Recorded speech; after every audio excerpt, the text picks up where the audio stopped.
Olá pessoal, estamos começando mais uma edição do Amazônia Interativa aqui pela Web TV do Portal Amazônia. No programa de hoje nós vamos conversar com o pesquisador do INPA, Luiz Antônio Oliveira, e com o professor Virgílio Viana, da Fundação Amazônia Sustentável. Hoje, o Amazônia Interativa vai abordar um assunto muito comentado durante a semana, que foi o relatório do Antônio Nobre, que é pesquisador do INPE e do INPA, a respeito do futuro climático da Amazônia. Uma parte importante desse relatório é que ele fala a respeito da importância da recuperação de áreas degradadas e desmatadas para minimizar os impactos das mudanças climáticas no planeta. Eu quero começar perguntando para vocês que, pela experiência que vocês possuem na recuperação de áreas desmatadas, degradadas, é viável a gente executar essa ideia? Contem para a gente as experiências exitosas que vocês já presenciaram.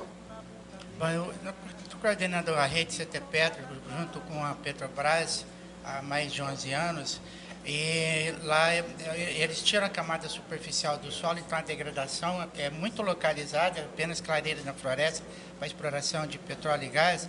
E ficou comprovado que realmente a gente consegue recuperar então, a vegetação, fazendo plantios, fazendo adubações. Agora, o custo depende muito da intensidade da degradação, depende da área, depende da distância,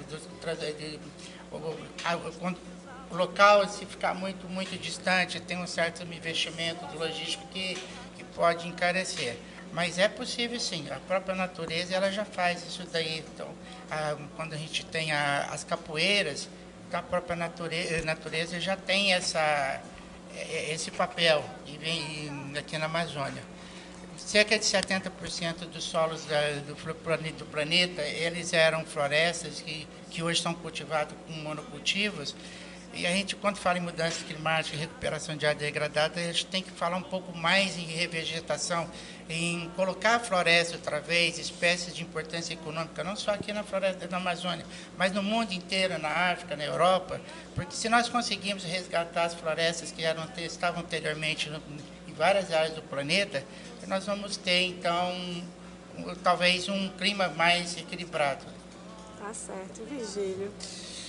A Fundação Amazônia Sustentável trabalha com comunidades ribeirinhas, então nossa experiência está voltada muito para um contexto de pequena agricultura, pequenos produtores rurais. E com esses pequenos produtores, uma coisa que é extremamente importante, temos tido várias experiências de sucesso, é o plantio de árvores em combinação com a agricultura.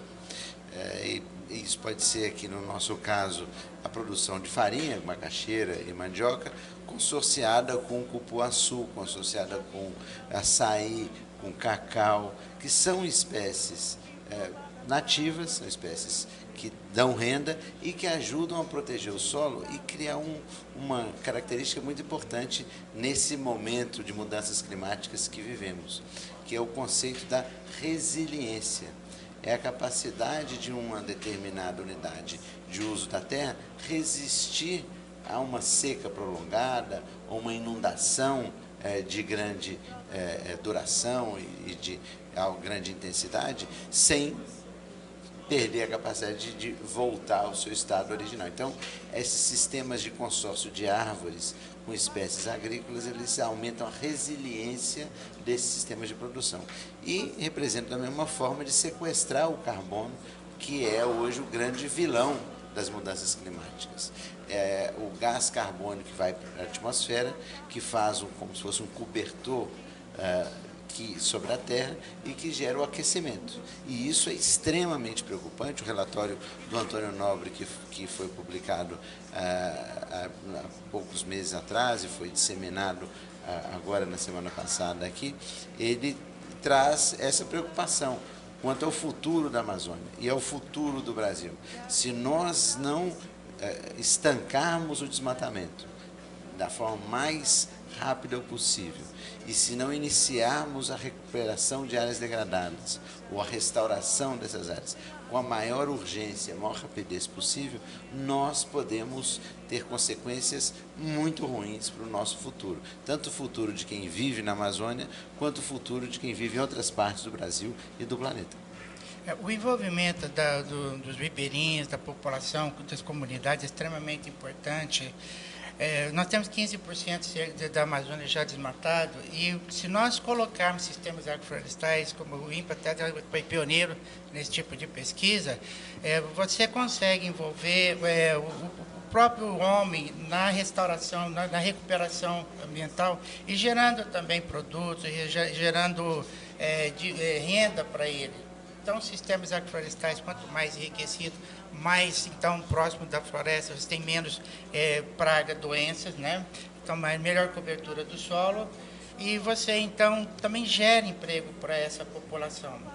O que a gente deve pensar na Amazônia é exatamente desenvolver sistemas agroflorestais para pequenas comunidades, porque exatamente os assentamentos de colonos hoje são os principais responsáveis pelo desmatamento na Amazônia.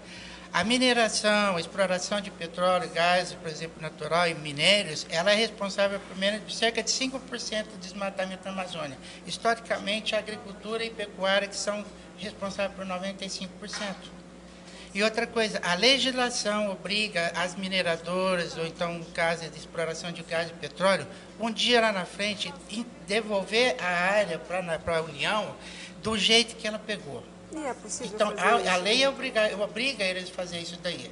Por outro lado, assentamentos agrícolas não tem essa obrigação, porque é a exploração econômica da área.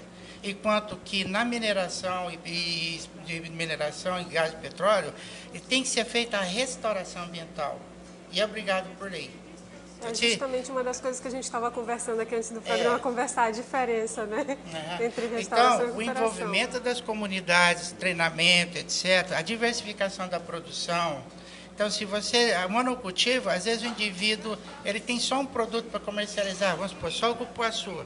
Ele tem uma certa fragilidade para o mercado. Agora, se ele planta 20 espécies diferentes, ele vai ter 20 produtos diferente, vai ter uma dinâmica também de ocupação da área próxima à floresta e vai ser um sistema mais saudável, melhor para todos. Entendido. Agora fala para o nosso espectador qual é a diferença entre recuperação e restauração, que a gente estava conversando aqui. A recuperação é você cobrir uma área desmatada com qualquer tipo de espécie. Vamos imaginar, eu derrubo a floresta e posso plantar milho, feijão, vamos imaginar. Eu estou fazendo uma recuperação, tem que fazer adubação, etc., né?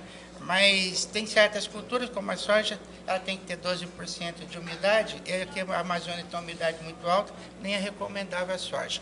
Mas poderia ser um exemplo de uma regeneração não desejável, certo? Você pode, então, fazer um sistema florestal, como o Virgílio falou, colocar algumas espécies frutíferas. A restauração é devolver naquele local a mesma estrutura dinâmica que está na floresta ao lado. Se você tem uma cedrorana por hectare, é uma cedrorana. Se você tem 5 mapatis, você põe 5 mapatis. E assim por diante. Você faz, então, a mesma dinâmica de vegetação que está ao lado da floresta primária.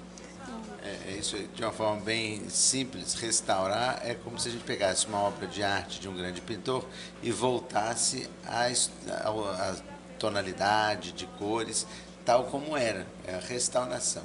E a recuperação é recuperar funções. Pode ser tanto uma recuperação ligada à agricultura, como o Luiz Antônio colocou, como a recuperação usando espécies arbóreas. E o mais usual é falar em recuperação usando espécies arbóreas, sejam elas nativas ou não. No caso da restauração, são sempre espécies nativas e o objetivo é chegar o mais próximo possível da estrutura, da riqueza e da composição de florestas naturais. Tem como a gente não entender, pessoal? Né? Com esses dois experts aqui explicando tão em detalhes, assim, citando até exemplos, não tem, né? Vocês já responderam a minha segunda pergunta, que era a viabilidade, né, da recuperação dessas áreas. Nós já sabemos que sim. Agora, gente, você que trabalha é coordenador de um projeto, você que está à frente da da Fundação Amazônia Sustentável. Gente, é caro fazer esse trabalho? É complicado? Como é que funciona? A gente tem condições de fazer uma coisa que você executa, planeja e executa em 1, 2 anos? Quanto tempo a gente leva para fazer isso? Leva anos. Depende também da situação. O que nós caracterizamos, nós observamos na experiência nossa com a Petrobras, com essa parte, aqui em Sacambu, no gasoduto, eles simplesmente abriram uma área da floresta e deixaram a camada superficial. Eu cheguei lá, tirei fotografia, 7 meses depois estava totalmente coberto com uma vegetação. Então, 7 meses foram suficientes para ter uma cobertura vegetal. Já em Urucu, que eles tiram a camada superficial para perfurar e às vezes não voltam, o topsoil, que a gente chama aquela camada superficial que tem matéria orgânica, que tem semente, banco de semente, etc., aí leva mais tempo, né? Mas é possível sim, desde que você tenha conhecimento, a tecnologia, mas o tempo depende da área, da intensidade da degradação e da área ser recuperada ou restaurada. Então, quanto maior, mais demorado fica, mais caro. Então, não existe assim um bom valor, né? Então, cada caso é um caso. Quanto menos você mexe, mais fácil fica restaurar ou recuperar. E isso varia muito também em função da paisagem. Se nós tivermos uma paisagem, como é o caso da Amazônia, onde predominam florestas, então essa recuperação ela é muito mais rápida, porque existe o serviço dos pássaros, dos morcegos, que fazem a disseminação das sementes naturalmente, a custo zero. Se nós estamos falando de uma paisagem muito degradada, como por exemplo a região da nascente do Rio São Francisco, no sul do Brasil, ou a nascente mesmo de rios que correm na Amazônia, mas que estão no Mato Grosso, em Tocantins, que já tem um alto grau de desmatamento, ali é necessária uma ajuda maior à natureza, porque a natureza não tem a capacidade de colocar sementes e as outras condições que são necessárias por si mesma. Então, essa é uma outra variável. No nosso caso, aqui no Amazonas, o que acontece é que a floresta volta com muita rapidez por si só, porque existe ao redor daquela clareira, daquele desmatamento, uma quantidade enorme de animais que fazem o que nós chamamos dispersão de sementes. Eles fazem serviço grátis. No caso de plantio em áreas de produção agrícola, que nós chamamos de sistemas agroflorestais, o custo principal é o custo da muda. E no Rio Madeira, por exemplo, a gente tem um trabalho lindo que consorcia macaxeira com açaí e cacau. E algumas outras espécies arbóreas, como palmulato, etc. Isso é algo que tem um custo da muda, mas tem um grande retorno econômico. E um retorno econômico que tem que ser considerado também diante do contexto das mudanças climáticas. Esse ano, na Calha do Madeira, teve uma enchente que vocês cobriram aqui, no Amazonsat, e eu estive pessoalmente no pico da enchente. Peguei uma voadeira em Nova Aripuanã e fui até Manicoré, vendo de perto isso. Todas as culturas agrícolas morreram. Macaxeira, mandioca e a banana. 100% de perda, na maior parte dos lugares. Agora, essas espécies arbóreas têm mais resiliência, foram capazes de sustentar a economia dessas famílias, mesmo numa situação tão grave como essa enchente que ocorreu. Então, o açaí adulto resistiu, várias outras espécies, como o palmulato, também resistiram. O cupuaçu, o cacau ficou no meio do caminho. Algumas árvores menores morreram, as árvores maiores tiveram uma mortalidade menor. Mas é muito importante, Isabel, nesse momento que vivemos, de mudanças do clima, nós pensarmos na capacidade dos sistemas de produção em resistir a estes eventos climáticos extremos, as grandes cheias e as grandes secas, que estão se tornando cada vez mais frequentes. Isso é algo que já está posto, independentemente do que viermos a fazer, essas mudanças climáticas já estão em curso. Então, quando nós falamos de recuperação ou de restauração de ecossistemas, nós temos que ter em mente a necessidade de nos adaptar a esse novo contexto das mudanças climáticas e, na medida do possível, contribuir para que isso não seja agravado, porque 1/4 de todas as emissões de gases que causam o efeito estufa e a mudança do clima são relacionados ao desmatamento e à agricultura. O que nós precisamos fazer é com que esse setor seja capaz de diminuir a magnitude das mudanças climáticas, junto com o setor de energia, que é o grande vilão. O principal problema é a queima dos combustíveis fósseis, né? No mundo inteiro, a gasolina, o óleo diesel, etc., que são os grandes vilões em todo o mundo. O envolvimento do homem é extremamente importante. Eu acho que, às vezes, poderia ter uma política governamental de orientação. Então, por exemplo, nós tivemos o zoneamento ecológico e econômico da Amazônia e não adianta nada você pegar e deixar o produtor plantar o que ele quer. Eu já vi muito produtor perder alface, essas folhosas que ressecam facilmente, porque ele está muito distante das cidades, e às vezes o atravessador não consegue comprar toda a produção dele.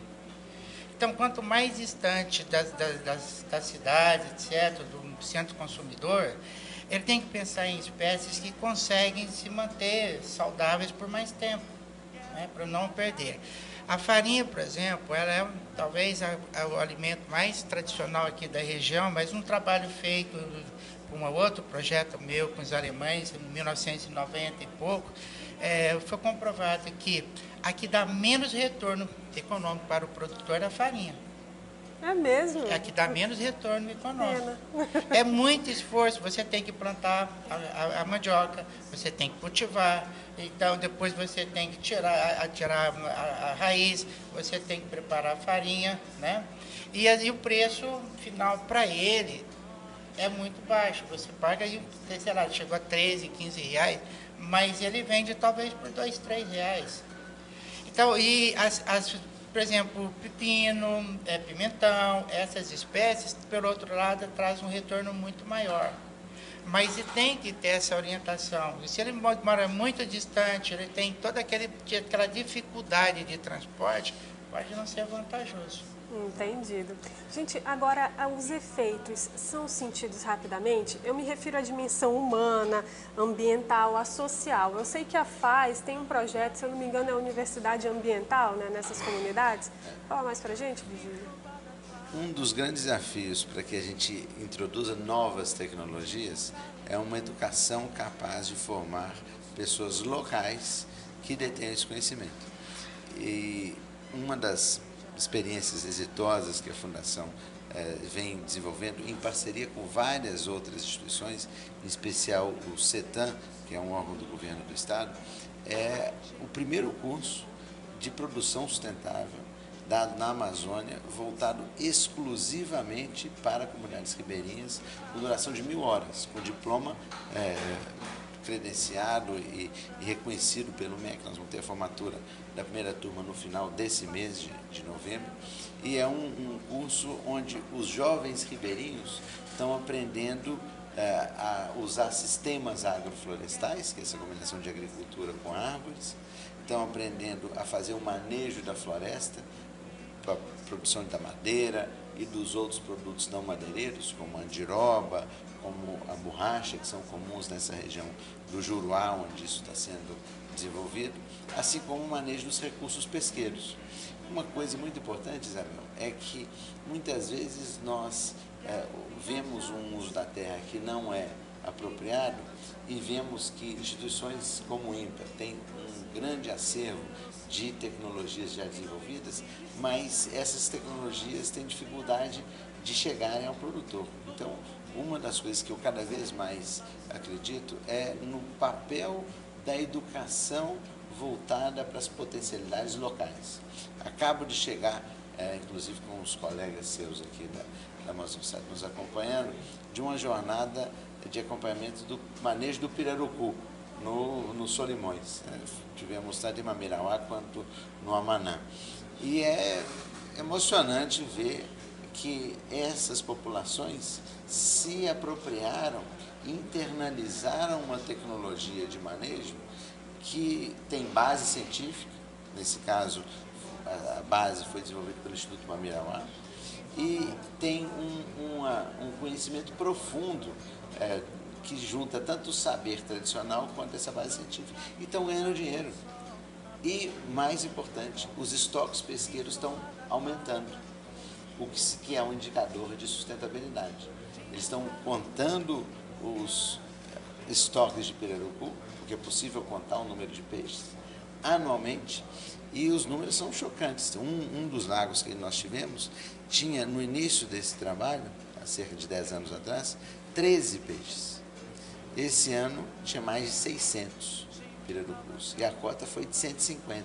E com esses 150, eles estão gerando uma renda de mais ou menos R$5.000 por família.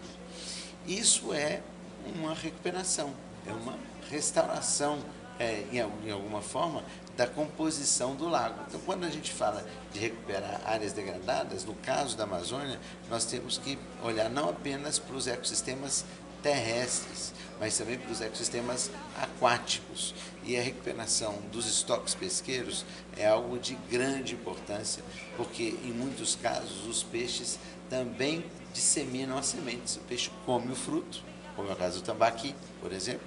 Ele é um frugívoro. Ele come o fruto, depois defeca esse fruto ali a 100 metros ou 500 metros. Quando o igapó está cheio, o pirarucu chega a andar até 80 quilômetros.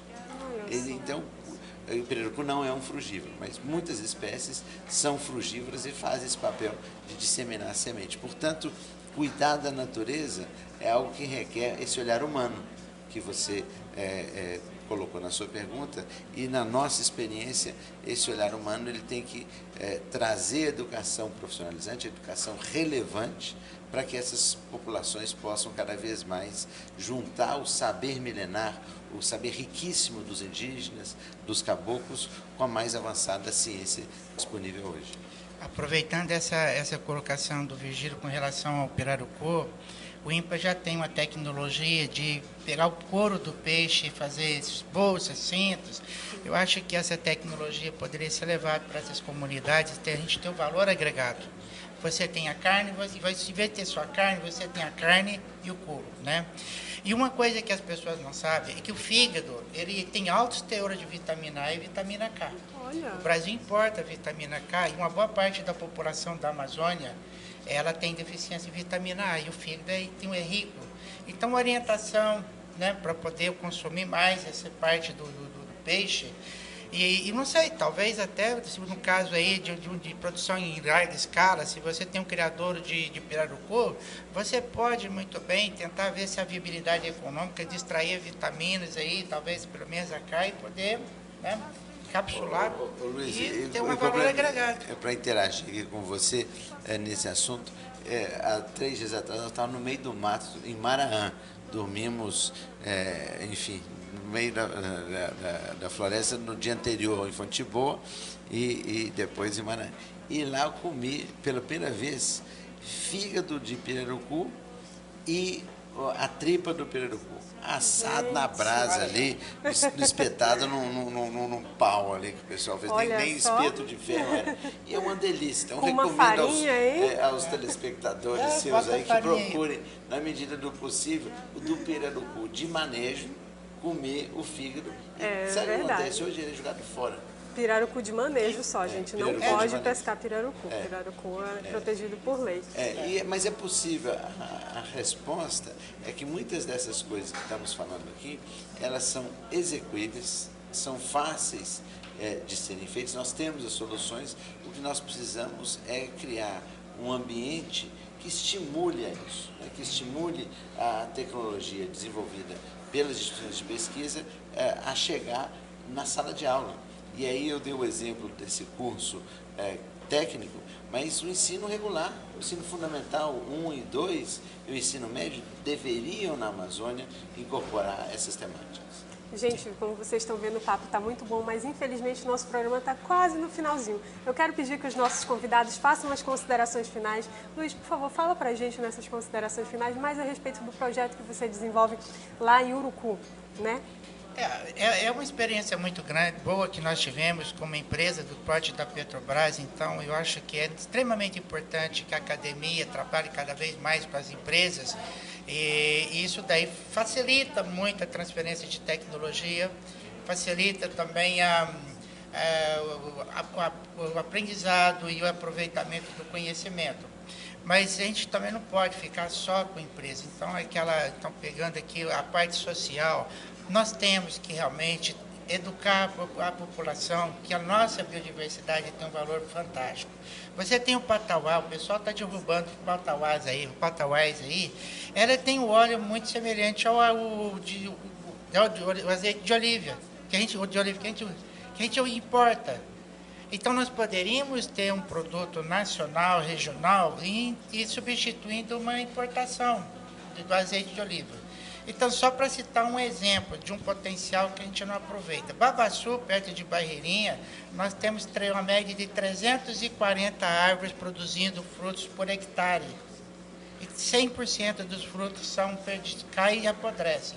Então, nós temos um potencial fantástico, mas por falta de conhecimento e falta de orientação. Então, nós precisamos de realmente socializar o conhecimento. E precisamos trazer as empresas para nos ajudar nesse trabalho que a gente vem desenvolvendo. No meu caso aí, eu brinco com o meu pessoal que eu estou aqui na Amazônia desde o milênio passado. Então, agora em janeiro eu completo 45 anos nativo e nunca fiquei tão entusiasmado quanto agora. Que bom. Então, é muito importante que a gente transfira esse conhecimento para a sociedade de um modo geral. E nós temos que mudar o modelo, realmente, de transferência de conhecimento, né? Temos que discutir isso daí. Não pode ser uma instituição só de pesquisa, mas só de ensino, só de extensão. Tem que ser tudo junto. Tá certo. Virgílio, por favor. Olha, a minha mensagem final é que nós estamos diante de uma urgência. O planeta vive hoje uma crise ecológica seríssima. Ou nós mudamos o padrão de produção e de consumo, ou nós, infelizmente, não teremos um futuro saudável para nós mesmos, mas em especial para os nossos filhos, netos, né? E eu acredito que essa mudança, que ela é profunda e que ela não é para o outro, é para nós mesmos. A gente tem que rever nos nossos hábitos, nas nossas casas, o que nós podemos fazer. Então, vai desde apagar a luz no banheiro, até cuidar bem do seu lixo, e envolve também as opções de compra que a gente faz.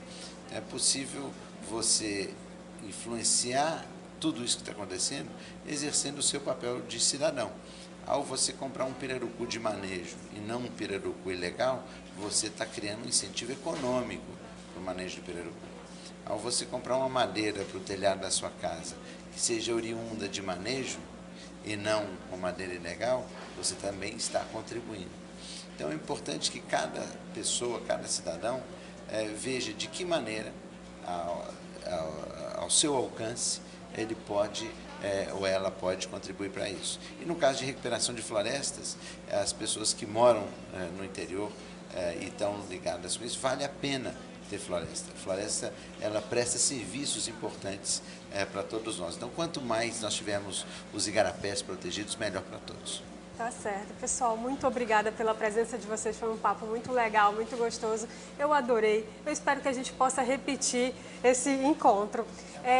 Pessoal, eu quero pedir que vocês continuem nos acompanhando pelo portal amazônia.com. Nós vamos tornar a tocar nesse assunto, vocês não têm a menor dúvida. É um assunto muito interessante e que interessa demais a nós amazônidas. Eu quero pedir que vocês mostrem a nossa região pelo melhor ângulo, que é o de vocês.